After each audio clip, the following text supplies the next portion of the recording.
Friends, welcome to another নতুন video. আমি পিজু গত 3 বছর ধরে শেয়ার বাজারে ট্রেডিং করছি। তো আজকে আমি তোমাদের জানাবো একটা স্টককে যখন আমরা বাই করি, তো বাই করার প্রথমে যে জিনিসটা আমাদের প্রয়োজন সেটা হলো ওর পি রেশিও চেক করা।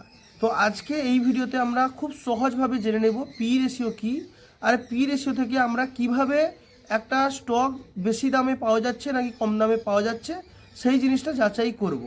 তো সবার আগে পি রেশিও কথাটার অর্থ কী সেটা বলছি। সেটা হলো প্রাইস টু আর্নিং রেশিও, যা একটি মার্কেটের সূচক হিসাবে আমরা দেখি, এবং এই সূচক নির্ধারণ করে যে ওই শেয়ারটার দাম বর্তমান বাজারের মূল্য থেকে দামে বেশি পাওয়া যাচ্ছে নাকি কম দামে পাওয়া যাচ্ছে। তো আমরা এটাকে কিভাবে হিসাব করব সেটা আমি তোমাদের বলি।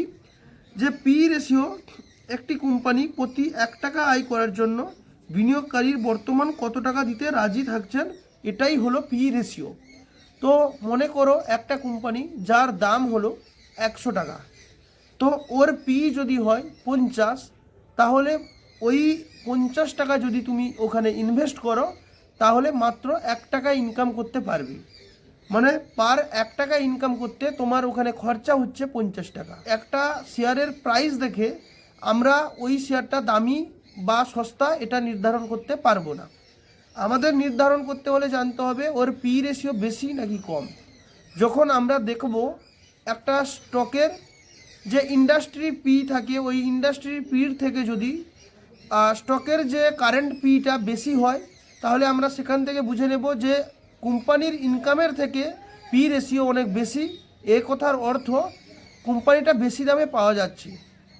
যেরকম এমনও হতে পারে কিছু কিছু ক্ষেত্রে, যদি ইনভেস্টারদের মনে হতে পারে যে আগামী দিনে এই স্টকটা হতে পারে বর্তমান এই স্টকটা যার ইপিএস, যার ইনকাম অনেক কম, কিন্তু আগামী দিনে এই শেয়ারটা ভালো একটা ইনকাম করে আমাদের দেবে, রিটার্ন ভালো দেবে।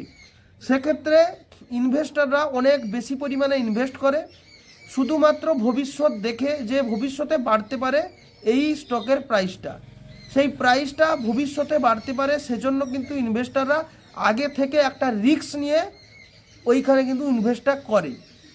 তো সেক্ষেত্রে তোমাকেও যদি মনে হতে পারে যে এমন একটা স্টক যেটা বর্তমান পি রেশিও বেশি, কিন্তু আগামী দিনে এর ইনকাম এতটাই বেশি আসতে পারে যে এর বর্তমান যে পি রেশিও তার থেকে আরও বেশি বাড়তে পারে, সেক্ষেত্রে তুমি যেটা হাই পি রেশিও, সেখানে ইনভেস্টাররা কিন্তু হাই পি রেশিওতেও বাই করে নেয়।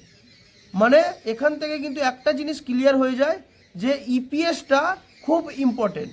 ইপিএস যদি বেশি হয় তাহলে পি রেশিও কিন্তু অনেক সময় কম হয়ে যায়।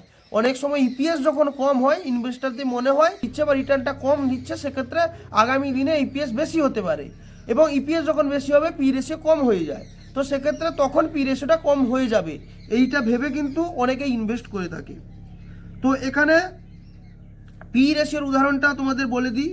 যদি একটি কোম্পানির একটি শেয়ারের দাম 100 টাকা হয়, কোম্পানিটি বছরে শেয়ার প্রতি 10 টাকা ইপিএস, তবে পি রেশিও 10 হবে। মানে একটা কোম্পানি যদি তার শেয়ারের দাম যদি 100 টাকা হয় এবং ইপিএস যদি আর্নিং পার শেয়ার 10 টাকা করে বের করে দেয়, তাহলে 100 ভাজিতক 10 মানে 10 বেরোচ্ছে, তো 10 ওই স্টকের পিই। তো সেই হিসাবে পি রেশিও যত কম হবে তত খুব ভালো হয়। পি রেশিও কেন গুরুত্বপূর্ণ? কারণ সাধারণত বোঝা যায় শেয়ারটি কম দামে বা সস্তায় পাওয়া যাচ্ছে কিনা, তবে কোম্পানি খারাপ হওয়ার কারণটিও এটি কম হতে পারে। এবার অনেক সময় কোম্পানি যখন অনেক খারাপ হয় তখন পি রেশিও কম হয়ে থাকে। অনেক সময় যদি কোম্পানি ভালো হয় তাহলেও কিন্তু পি কম থাকে, কারণ দেখা যাবে একটা কোম্পানি কন্টিনিউ খারাপ রেজাল্ট দিয়ে আসছে, কিন্তু হঠাৎ কারেন্ট যে ইয়ার্সে মানে বর্তমান বছরে ভালো রিটার্ন দিয়ে দিয়েছে, তাহলে কিন্তু দেখা যাচ্ছে যে এভারেজ যে রিটার্নটাও কিন্তু ভালো না, কারেন্ট বছরটাতে কিন্তু ভালো রিটার্ন দিয়েছে, তাহলে ওই ইপিএসটা দেখে আমরা ওই শেয়ারটাকে যাচাই করতে পারবো না। ঠিক আছে, সেই হিসাবে অনেক ভালো স্টকেও ইপিএস কম থাকে, অনেক খারাপ স্টকেও ইপিএস বেশি থাকে, এবং ইপিএস যখন বেশি কম থাকে তখন পি রেশিও কম বেশি হয়ে যায়। তাহলে তোমাদের আশা করি বোঝাতে পেরেছি যে পি রেশিওটা কেন গুরুত্বপূর্ণ। অবশ্যই পি যাতে কন্টিনিউ কম হয় সেদিকে লক্ষ্য রাখতে হবে, এবং ইপিএস যাতে কন্টিনিউ মানে কমসে কম 5 থেকে 6 বছরে ইপিএস যাতে কন্টিনিউ ভালো দিয়ে আসছে এরকম স্টক তোমাদের যাচাই করতে হবে। এবং এই যে ভিডিওটা তোমাদের দিলাম, এই ভিডিওটাতে কিন্তু কোনোভাবে আমি তোমাদের স্টক রেকমেন্ড করাচ্ছি না। এই ভিডিওটা কিন্তু টোটালি কিন্তু এডুকেশনের পারপাস। তো তোমাদের আশা করি বোঝাতে পেরেছি যে অ্যাকচুয়ালি জিনিসটা কি। তো সকলকে, যদি তোমরা প্রথম এই চ্যানেলে এসে থাকো, সকলকে অনুরোধ অবশ্যই সাবস্ক্রাইব করে থাকবে। আমি কিন্তু দ্বিতীয় ভিডিওতে আরও খুব সুন্দরভাবে তোমাদের এই বিষয়গুলো বুঝিয়ে দিব।